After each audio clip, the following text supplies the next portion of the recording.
Going on? It's Delaybaro checking in with a quick preview of the Western Conference, Eastern Conference Finals. Last minute preview. This is literally 2 hours before game one is about to tip off, or a few hours before game one is about to tip off between Timberwolves and the Thunder. But just want to make some quick observations and then a prediction on what team I think is going to pull it off in the series. Same with the Eastern Conference between the Knicks and the Pacers. I think it's really cool, first off, that we're going to have another new champion. I think I saw something the other day where it was, or yesterday, that it's going to be the seventh different champion in 7 years. That's pretty crazy. That's the league that obviously Adam Silver is trying to build in terms of parity, and I just think it's cool. I like that formula a lot more because it means something to build your team well nowadays. Because with things being wide open, there's still generational players in this generation, obviously, and people continuing to enter the league, obviously with the Cooper Flag and then Victor Wembanyama's of the world, a couple years ago.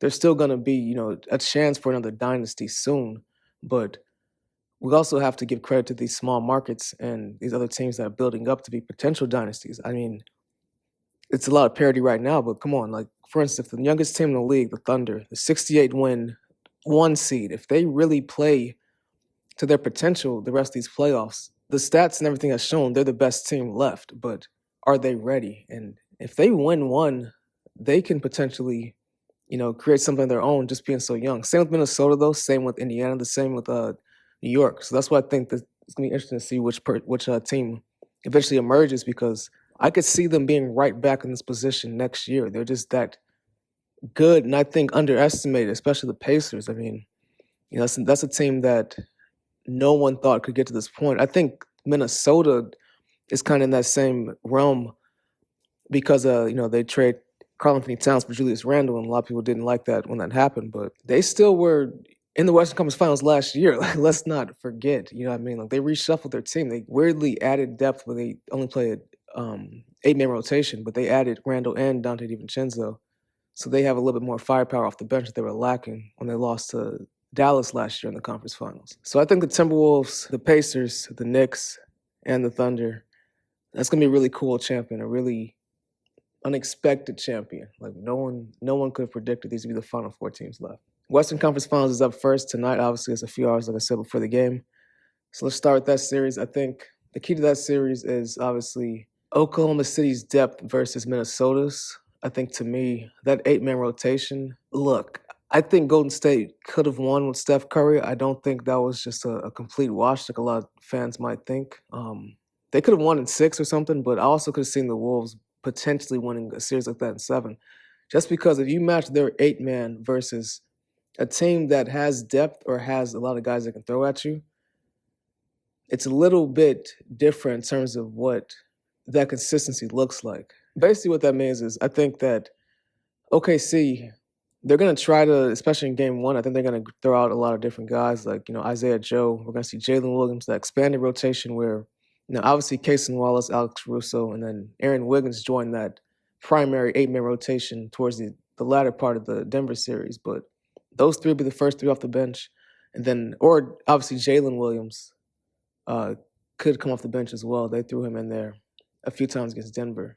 And we could see a similar thing with Naz Reid coming in off the bench from Minnesota. So it's going to be interesting to see how they match up, Chris Finch with the Timberwolves and then Mark Daigneault blow for blow with like a lot of their depth pieces. Because, obviously the Thunder can go to Isaiah Joe as a situational shooter, but is Finch going to be able to trust a Terrence Shannon or, long shot, but a Rob Dillingham or Josh Minot, any of these guys to join that 8-man rotation if somebody gets in foul trouble or tired in one of these games? I mean, once like a Luka Garza, I don't see any of these guys playing unless, like I said, foul trouble or otherwise. Otherwise, it's going to be Nickeil Alexander-Walker, obviously Shai Gilgeous-Alexander's cousin, Dante DiVincenzo, and then Naz Reid, and that's it with their 5 starters. So can that 8-man rotation, which I believe is one of the best 8-man rotations in the entire league, can they beat all the depth that OKC has to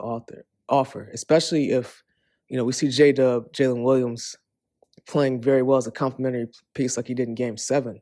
Because we know SGA is going to, hopefully is going to be named MVP soon. He's going to go off, I think, in this series. they've got guys who can guard him. It's going to be interesting to see how often Ant takes on that challenge because if he guards him the whole entirety of the series, I don't think that's going to happen. I mean, you're going to have to put McDaniels on him. You're going to have to and then throw in the guys off the bench, obviously his cousin, Nikhil, and then DiVincenzo. They're going to have to throw these guys who are similarly sized at him in an attempt to stop him. Or if you have Jaden McDaniels there the entire time, maybe him and Ant could split, or 60-40 McDaniels. They have to figure out a way to stop Shea or limit him or really frustrate him into Gobert. And that's another guy who's going to be huge to the series because if Rudy Gobert gets played off of this series with their double bigs, that's why I don't think he will, just because they will need him to play and match up with Hardenstein and Chet. But OKC can go small and frustrate you. Like they showed that with Denver, how much Alex Caruso and Casey Walls are just closing in on Jokic in those passing lanes. I mean, you can't really do much with that if these guys are flying around. I mean, like I said, they have pressure guards with DiVincenzo and Alexander Walker, but they don't create as many. They can create steals and get on the break, but not as much or as often as obviously J-Dub. Got Shea can do it sometimes, but really Caruso and Case and Wallace. So we're gonna see whose style matches up better against the other. I think this could be a defensive-minded series. I just think because OKC is an incredible defensive team, Minnesota is very good as well. Gonna see if Julius Randle can duplicate what he did in the first two series. He's been amazing against the Lakers and the Warriors. He doesn't have a clear size advantage over his opponent this series. I don't think that's gonna matter, but we'll see how they defend him with Chet. A combination of Chet, Dort, and J-Dub. They're gonna spend the majority of time on Julius Randle. So they can frustrate him into bad looks and then tough shots at the rim. It's going to be tough for Minnesota to generate those points unless the bench guys go off. And that's what leads me to my wrap-up of this series. I think it's going to come down, like I said, it's going to come down to the depth. And if Minnesota's bench can get these big games out of a Naz Reid or a DiVincenzo, I think they're going to be able to stick in the entire series the entire way. Otherwise, I do think the Thunder are the best team left in terms of talent. I do think in terms of overall team structure. And I don't know, though, if they're going to completely show that in this series because the Timberwolves were in this spot last year. I think it was a little bit of overconfidence and then maybe like bravado, them thinking they would just destroy the Mavericks after beating the Nuggets in Game 7 last year. But you also have to remember, OKC had an early exit as well. So that's why it's really interesting to see which team is going to prevail and get to that. The next step, which is going to the finals. Winning the finals is a whole different thing. But the next step as a team is getting to the finals. And on paper, I would say OKC for sure is a better team and that they would win in 6. But I don't really want to make an official prediction just because I could just see the Wolves with their 8-man, just kind of frustrating them into a more consistent brand of ball with their style. Like, basically what that means is if they have these 8 dudes playing the majority of the time, which they will, and never expand the rotation, you're going to get heavy minutes out of all the guys that matter with Anthony Edwards down the stretch. That's the only problem. They could wear down, but if they don't, I think their scoring potential is a little bit higher than OKC's, because we've seen some games where like J-Dub didn't show up a few games in the Denver series, and these were games where he didn't, he barely scratched 10 points, and then one game he had 10, one game he was 2 for 13, or something crazy like the 3 for 16. I think. I don't think he's gonna keep having bad games like that, but if one of these guys off the bench, these are great defensive players, but if Caruso's shot's not going one game, and Casey Wallace isn't in double digits, or Aaron Wiggins, Minnesota will have a double-digit score out of Reed, DiVincenzo, and Alexander Walker. They might even have 2. So that's where I think the points for Minnesota, especially if one of Anthony Edwards or McDaniels pops off for a big game. Jaden McDaniels could pop off for a 25-point game.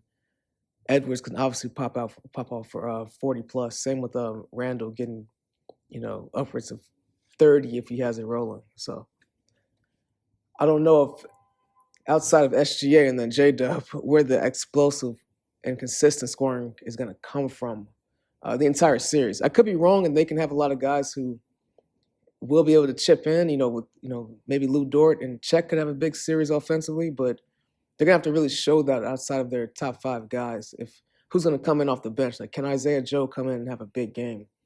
Same with Aaron Wiggins. Can he come in and have a big game? Casey Wallace, Caruso. So that's why I think it's gonna be a really close series. I do still lean OKC, but I think that's gonna be an incredible series, and we're gonna see some real theater out of SGA and Ant the entire series. It's gonna be crazy. And moving on to the Eastern Conference, obviously got the New York Knicks in the conference finals for the first time since I think 2000, and then you got the Indiana Pacers in the conference finals once again.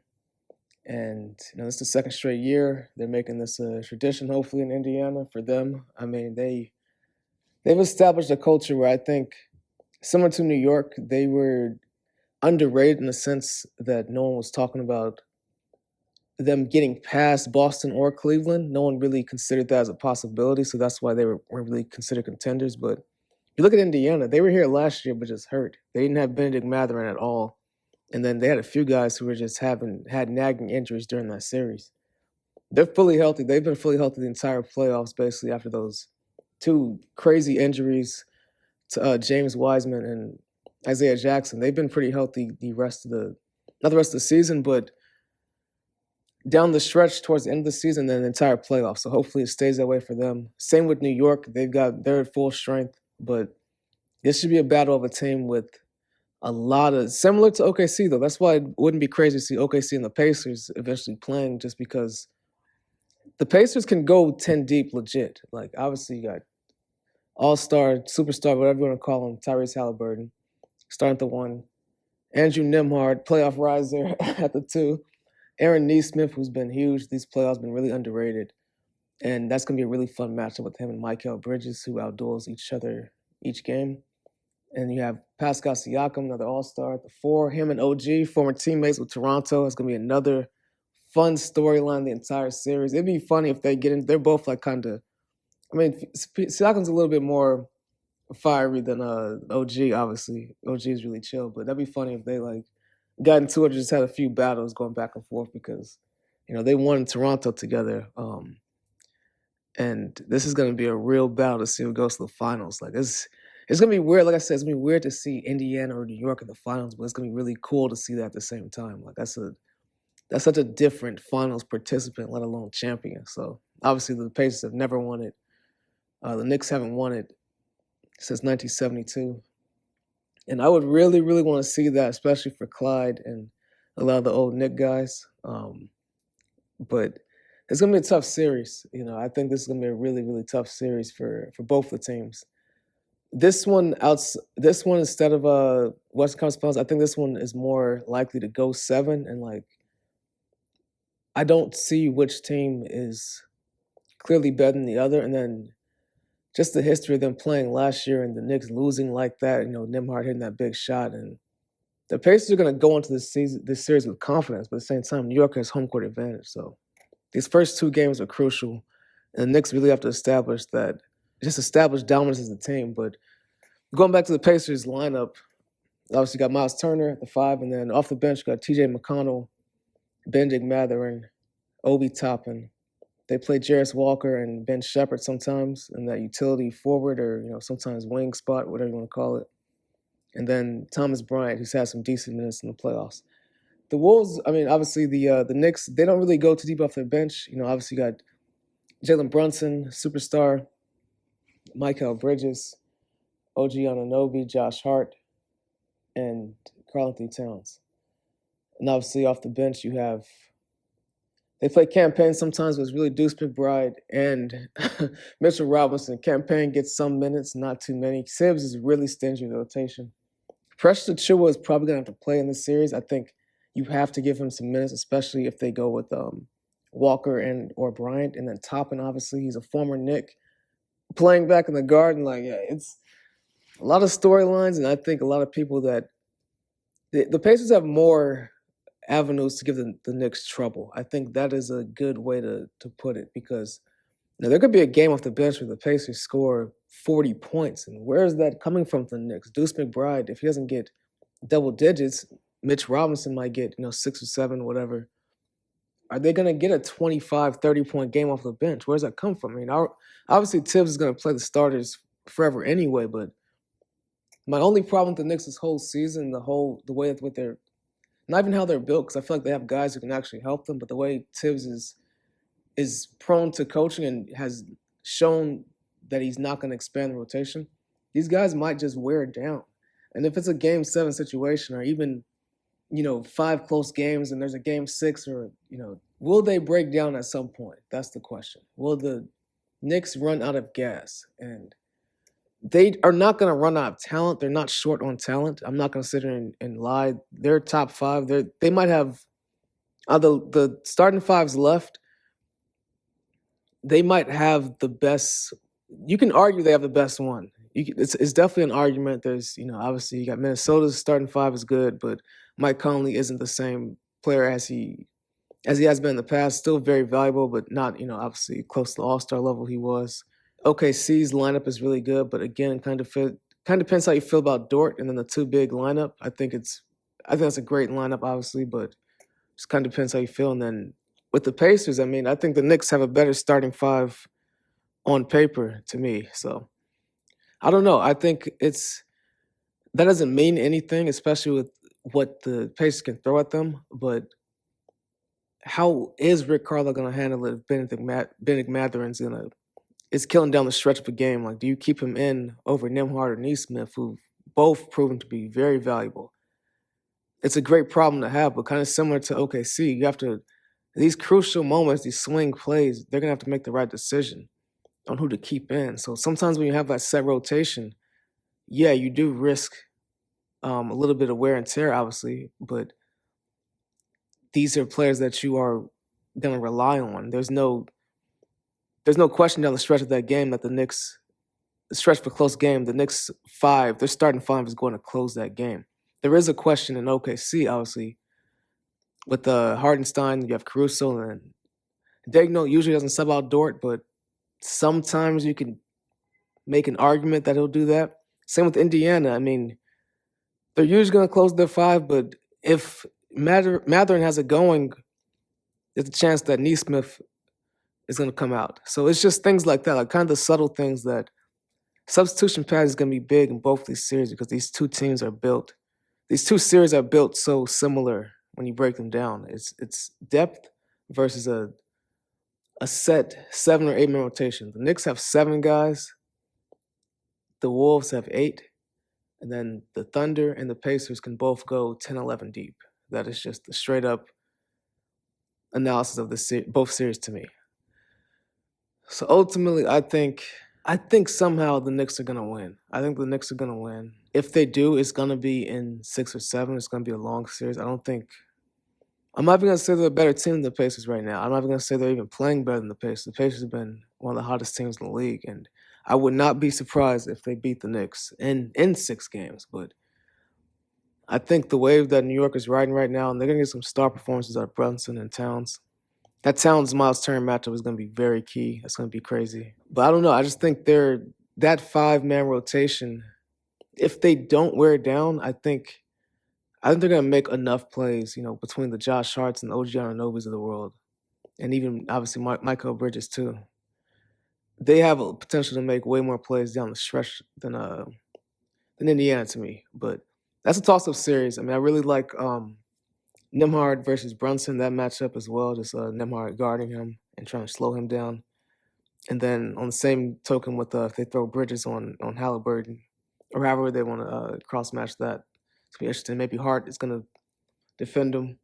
But, yeah, the Knicks, it's going to be on the Knicks defenders to slow down. If they slow down Halliburton and they cuff the head of the snake somehow, I don't know if you're not going to slow him down the entire series, but if they can force him into a couple of tough nights, and the Knicks can kind of steal these games, kind of similar to they did versus Boston, I think they're going to win. They're going to come away with the series. But so here are my light official predictions. I don't know if you want to...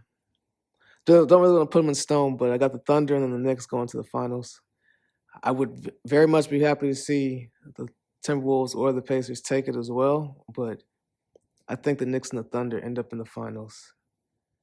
And as far as the winner between those two, let's wait and see how it shakes out first.